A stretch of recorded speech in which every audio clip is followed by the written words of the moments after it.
What's up, family? Gerald the Bossman here. You're tuned into the Bossman Show on AM 1010, AM 1430, 1055 The King. Let the King out at 105theking.com and the Bossman Show at bossmanshow.com. Hit me up on Instagram, The Bossman Show, Twitter at Bossman Show, and Facebook, Bossman Show. It's the Bossman on your radio. Listen to the Bossman Show with your host, JR, Saturdays at 9 a.m. right here on AM 1010, The King. BS3 Network, changing the way you watch TV. Yes, BS3 Network, changing the way you watch TV, covering content and hot topics from A to Z, sports, music, society and culture, movie reviews, you name it, we have it. Check it out on bs3network.com or check us out on Roku, BS3 TV on Roku, as well as check out your favorite podcast on all podcast platforms or Spreaker.com/BS3 Network. You are now tuned to BS3 Network.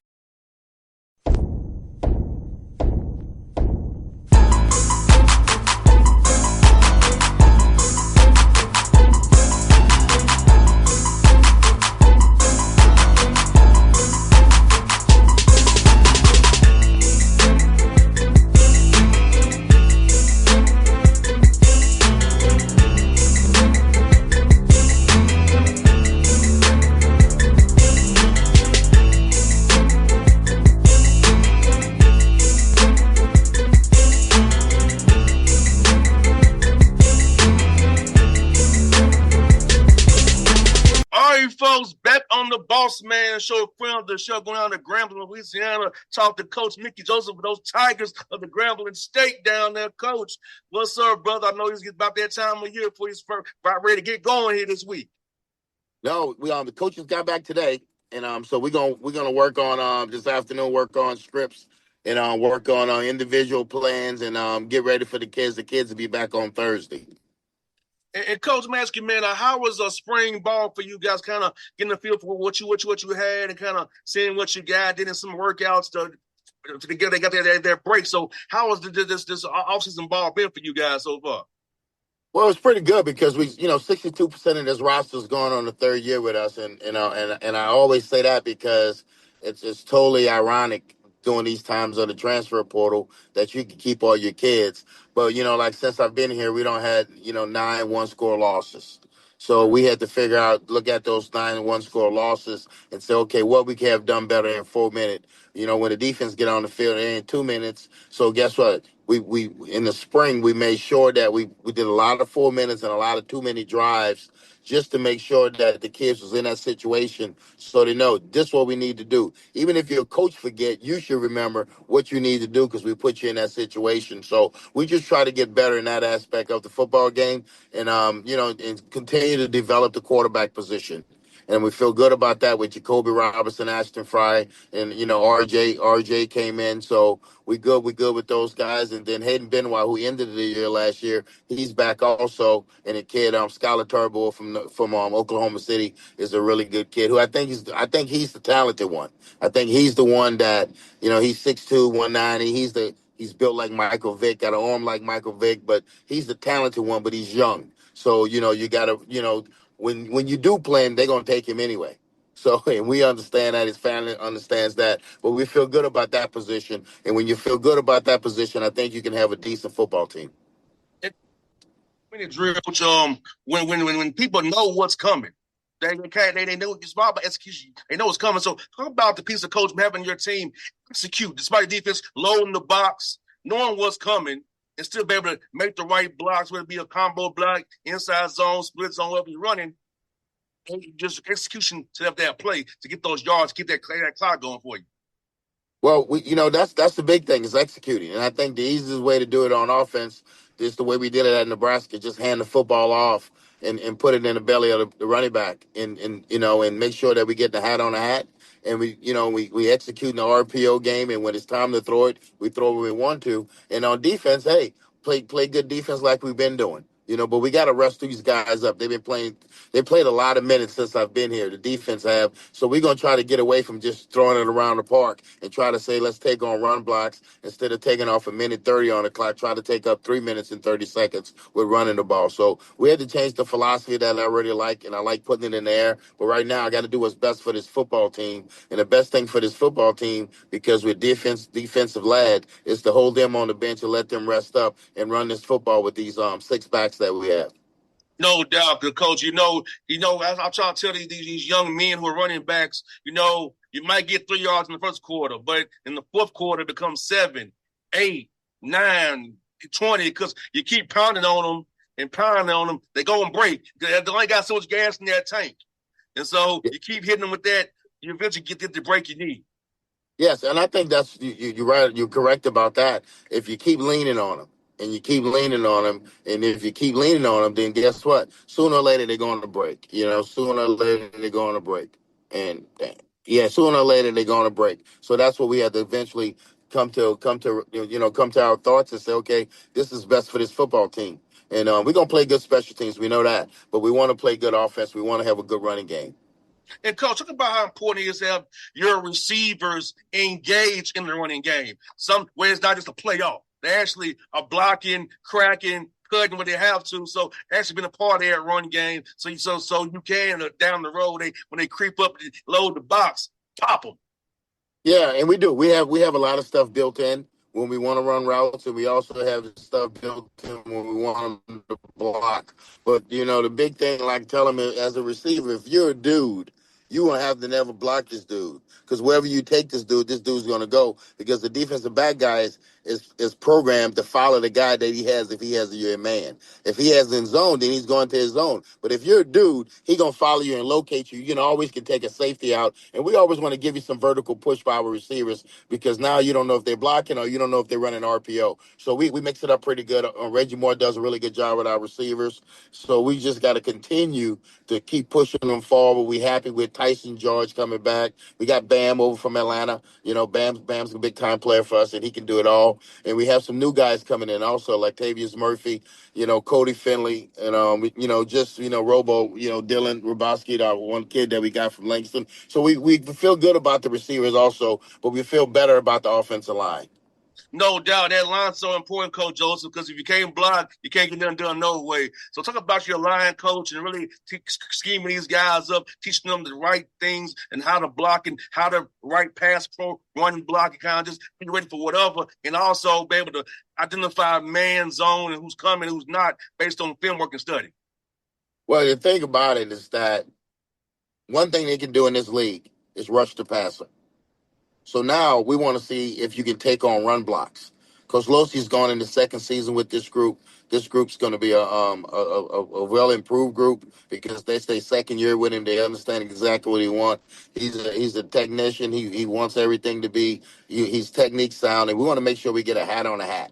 And once we get a hat on a hat, then we're going to leave it up to the backs. And far as pass blocking, we're going to help him out much as we have to. Like I tell him all the time, it's no secret. Your best pass rusher is going to get chipped. He's going to get hit in his ribs. And I want to see how many times he wants to rush, getting hit in his ribs, because that's not a fun thing to do. So we're going to make sure we slow things down. When we're not going to let you just rush off the passer and have the pride and say, no, we're going to block him one-on-one. If we can't block him one-on-one, we're going to get the kids some help.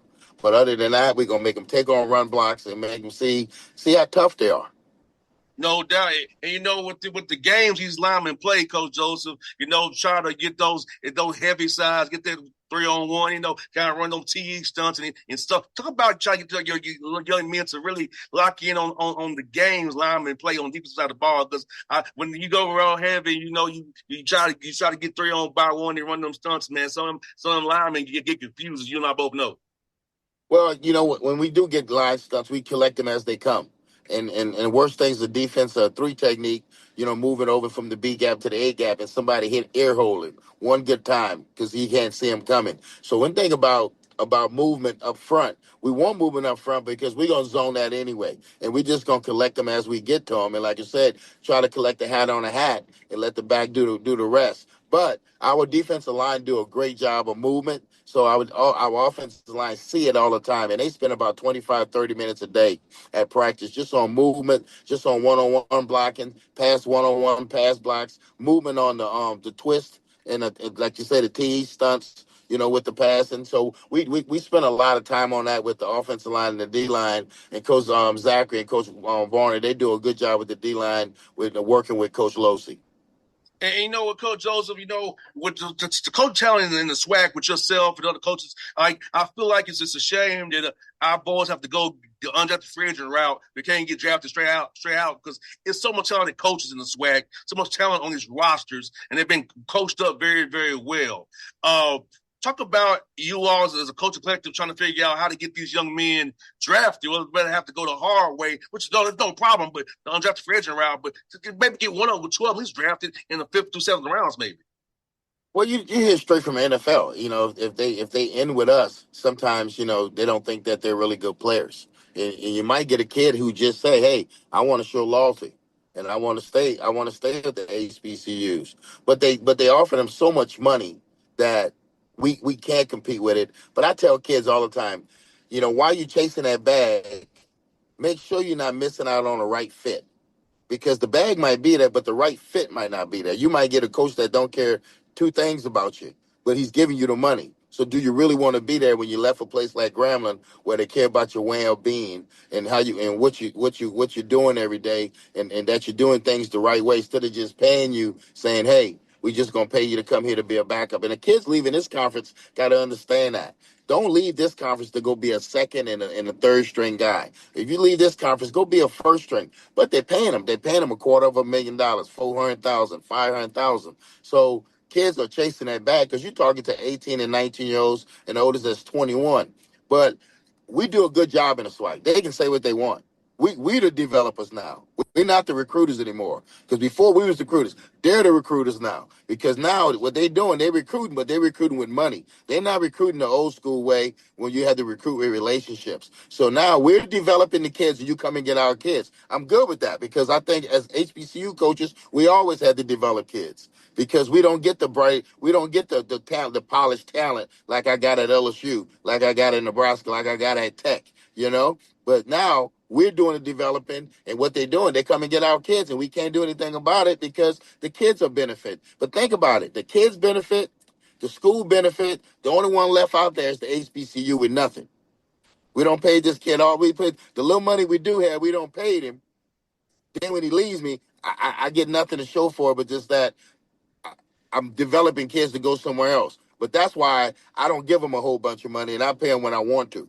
Because my thing is, you got to want to be at Grambling, not because of money. You got to want to be here, because that's life in general. You're not going to work for AT&T because they pay you more money. You're going to stay at T-Mobile because T-Mobile is a place, got beautiful people in the building. They care about you. Go to AT&T, you just you just a last four digits of Social Security. I went to one of those schools, where I was 3097.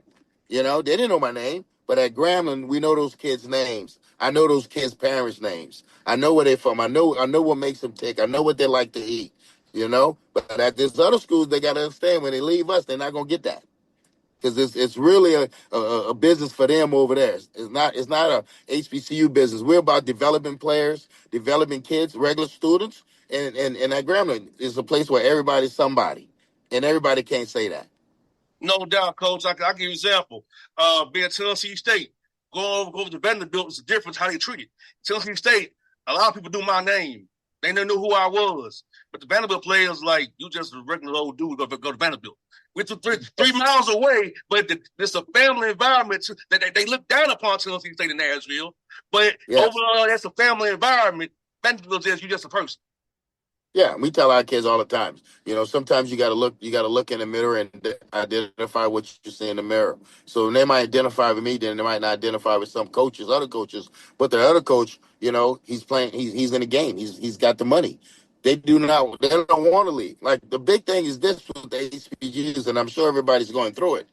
See, when they're done at those schools over there, they transfer all the hours back to Grambling and graduate from Grambling. Make that make sense. Mm-hmm. So we got to do something. We got to do something to put our chips together and say, hey, HBCUs, this is what we're going to give them. You don't have no more than I have, because at the end of the day, we all losing. We all losing. We all losing good players, because when I lose a player to the portal, it's a starter. It's not a backup. You know, if say Ohio State or LSU lose a kid to the portal, well, it might be a backup. But when I lose them, and I've lost 15 of them since I've been here, they're all starters. They all over. You know, New Mexico State, Old Dominion, Ole Miss, they're all over. You know, and it's nothing we can do about it, but stay in the game with them, and try to do right by them when they're here with us. No doubt, 100%, coach. And I'll see you playing Clark Atlanta here right in my backyard on August 29th. And you're going to be playing Central State, and then you go on the road to TCU. So talk about those three non-conference games, helping out the D2s in the SIAC, and going to get you all a little bit of back TCU over there in Fort Worth. Well, you got to be careful with these D2s, because, you know, I know Terry Sims personally, and I know Terry Sims going to have them boys ready to play. You know, and, you know, it's going to be a lot of unscouted looks. You know, we going back and going to look and see, you know, what Terry did when he was at Bethune, what he did when he was at Alabama State, you know, because he was still involved. He was still called the DFO, but he was still the general man, whatever he was, but he was still involved with the X's and O's, because you wouldn't have him there and not have him involved. So we respect Terry. We respect Ash Green, who played here at Grambling. He's the offensive coordinator. So you know, it's going to be a drag out dogfight, because it's the first game of the season, and that's the best thing about it, is that we respect those guys. You know, we respect Central State. My kids going to respect, because we had our hands full last year with Kentucky State. So what makes it any different? You know, because now we got to be prepared with unscouted looks. You got to let your rules take over. But it's a wonderful thing. And, you know, going to TCU, we know what it is. It's a money game. It's a money game, and all HBCUs have to play them. So we excited about that game also. But right now we're gonna work on ourselves for the next 2 weeks, and towards the middle of the month we'll start getting ready for Clark Atlanta, and then Central State shortly after that. And Coach Joseph Maskins, man, and for you, going into year 3, talk about just the development of your program and your culture, and how just getting these young men to see the visions you had when you came in 2 years ago, then going to year 3 here. So talk about just the support of the community as well, and how they've been behind you as you develop this program, this culture here at Grambling. Well, I take my hat off to my administration by giving me an extension, and seeing my vision, because, you know, I'm like anybody else that comes in as a head coach. You know, we want to win right away, not just for yourself. You want to win for the fans, because the people at Grambling deserve to win. So I appreciate my administration for, you know, seeing my vision, what we want to do. But right now, just focus and finish. We hadn't finished. We got to finish. We got to finish games. If we finish games, that's 9 wins compared to 9 losses. That's 9 wins. But that shows you that we're right there. And I always say we're right there with other people's kids. You know, now this staff, this is our kids. This is our kids. These the kids that we sat in the living room. These the kids that we handpicked. Because when you come in year 1 and year 2, you're still playing with people from the previous staff. You know, so we had to fix that problem. So now we got the kids in there that we picked, and now they understand what we want to do. And like I said, 62% of these guys been with us. You know, the coach has been the first staff that you had. Okay, we made some moves from there. The second staff, we didn't have to make any moves, but one of our guys went to Bowie, and one of our guys went to SMU. So we have the majority of the staff back this year. So everything's going smooth. Just like the staff meeting this morning, it was really a lot to tell those guys, because they've been here. You know, so they've been here. But right now we want to focus and we want to finish. We always want to tell them this. At the end of the day, we Grambling. We're going to get everybody the best shot, no matter what. We're going to get everybody the best shot. You know, we we're the history of HBCU football. And then people say, oh, y'all cocky. No, we the history. Without Grambling, it wouldn't be no HBCU history. Who else they talk about when they talk about history? But that's here we say, PV. Tremaine doing a great job there. They're not the old PV. People got to stop saying they're the old PV. They're not. They're never going to be. As long as that guy sits there, they're never going to be. And my job right now is to get Grambling back to where we're supposed to be, and that's to the top. And we headed that way. No doubt. And Coach Maskins, man, about financial management for your guys. I know with getting rail share now and NIL, guys don't realize they're now 1099s now. So about time you teach your guys about financial literacy and understand that what little money do they need to save it. It's not just something you just can blow through when it's done. You really got to save this money and cherish it, because you're kind of an employee now, because you're paying taxes on this money you get. Yeah, I tell them like this. This is not money to get rich money. This is life start money, where you start with, you get your life started. You're looking at all those kids that's getting millions of dollars, guys buying this girl $20,000 worth of purses. I would have never did that if I was at his age. Well, I don't even know her like that. But he don't see the long story. But the only thing about that kid, he's the first round draft pick, so he gonna blow that money. He gonna blow it. But my kids, I tell them they gotta take this money, they gotta put this money away, they gotta invest it, because I pay them like the NFL. I pay them during the season. I don't pay them in the off season. Off season, they got to live on a scholarship, because that now you want to see who's budgeting and who's not budgeting. And I tell them all the time, you can't send all this money back home, because you don't get enough to send all of it back home. Everybody at home got to work just like you working, and you got to hold everybody accountable. And if they calling you every month for money, you got to tell them go get a job, because you don't have the money to give them. So we talk to our kids about that. We bring Origin Bank in, we bring Chase Bank in to speak to them about putting the money away and investing their money. And most of our kids do a good job of that, because I think we have a good system. I don't feel like I should pay you in the off season, because you can tell me, kiss my behind, I ain't working out, but you got my money. And you know how hard it is to take these kids to court and get that money back? Like, they're talking about this one school owes these kids these buyouts. Man, they ain't never getting that money back from them kids. Mm-hmm. They ain't never getting that money back from the kid. You do well to drop that. I mean, it wasn't a solid move when they made the move. So guess what? Ain't no honor among thieves. No doubt, Coach. You got that right, Coach. I got two more for you, Coach, and for you, Coach. I got a question for my interns here. I got two interns here with me. One of them wants to ask you, Coach, what is the most enjoyable part about your job that does not involve the football piece? Just getting to know my players outside of football. Hearing their struggles, and the academic part, seeing them graduate, because at the end of the day, I know we talk about shared revenue. Nobody's talking about graduating anymore, and that's what's going to help our little black boys. I always tell them like that, and for the white kids also, but for the black boys, the black young men that go to school here at HBCUs, keep your head in your books, get your degree. And that's what I enjoy watching them graduate. I go to all their graduations, and I smile when I go in there, because I know that I wasn't the best student at Nebraska.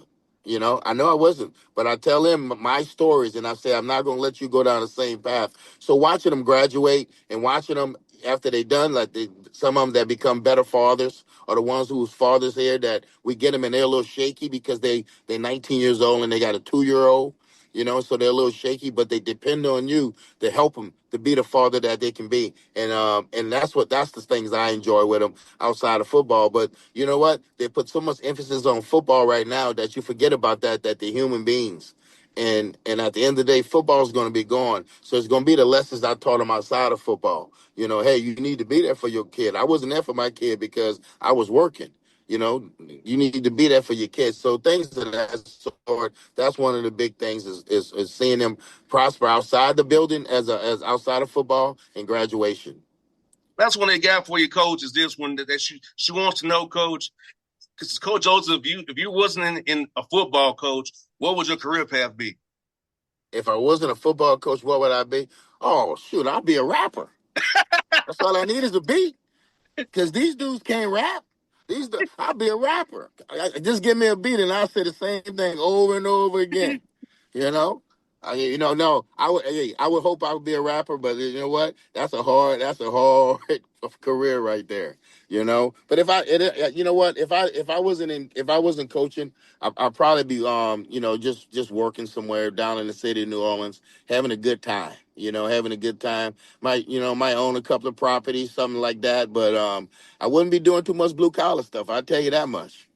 I hear that, Coach. I see you got on the Marlins hat. I got on the Brave hat. So we division rivals, NFC, AFC, Hey, and L East, hey, man. no. I got this because I need a haircut. Oh, okay. I thought you were a Marlins fan. I said, hey, Coach is a Nah, Marlins fan? nah. I'm a Miami fan because my boy Kaz and Cristobal and D Train's there on that staff, so I'm good with them. But like I said, I was in Atlanta for the NFL symposium with Shaq and Doug, and it was real nice. And Atlanta's a big time city. During that time, y'all had the World Cup. So I was one of all these foreigners. I was like, what are all these foreigners doing in Atlanta? But it was the World Cup going on. So Atlanta's a beautiful city, man. Is a great city, and I'm hoping one day that we can move a game there and play Clark there or play one of the Atlanta schools there in Atlanta, because we have a big fan base out there. And I think that even without the Grambling fan base, I think we still get pack the stadium because people want to see good HBCU football. And you don't see a whole bunch of it that just want to come to Atlanta and play a game in Atlanta every year. And I'm trying to say, can we do a MEAC SWAC challenge? You need to get on top of that, where you play a MEAC SWAC game at 3 and come back and play another one at 7 and get them in that old Mercedes soup that dome over there. But you got to be creative when you're HBCU. We got to figure out how to make money, because one thing about our fans, they're gonna find our games. And we learned that from ESPN Plus, that the HBCU football is big. They just don't put us on the big stage. But they knew if they put us on the big stage, we're gonna have bigger crowd base than the MAC, for sure. That we're gonna have more people. We might have more people than the Sun Belt, for sure. So they need to let us roll. They need to put us on ESPN and stop putting us on Plus, so they can see we play good football. We play good football in the SWAC, and we have people that come out, and we appreciate our fans and everybody that support HBCU football, because it's real. It's real football. It's great football. We got great coaches. We got great players. We got good administrations. But the thing about it, some people sleep on us, and we can't help that. But we appreciate everything that we have, and my thing is with Grambling, either you're with us or you're against us. So if you're with us, you're with us. If you're not, you're not. We bless you. No doubt, Coach Joseph. Hopefully, we'll see your Celebration Bowl in December after a great year. Hopefully, you get to play the Atlanta this year Celebration Bowl. Hopefully. And you get the first interview as soon as I touch down. Hey, I'll be right at the Hotel Senior Army, brother. I'm the right way. I know you will. I know you will. The right side of the Army, not the front part, not the back part. No doubt. No doubt. Hey, Coach, thank you for your time as always, brother. Have a great year, man. I hope to talk to you real soon. Appreciate you. Thank you. Anytime, Coach. BS3 Network. Changing the way you watch TV. Yes, BS3 Network, changing the way you watch TV, covering content and hot topics from A to Z, sports, music, society and culture, movie reviews, you name it, we have it. Check it out on bs3network.com or check us out on Roku, BS3 TV on Roku, as well as check out your favorite podcast on all podcast platforms or Spreaker.com/BS3 Network. You are now tuned to BS3 Network. What's up, family? Gerald the Bossman here. You're tuned into the Bossman Show on AM 1010, AM 1430, 1055 The King.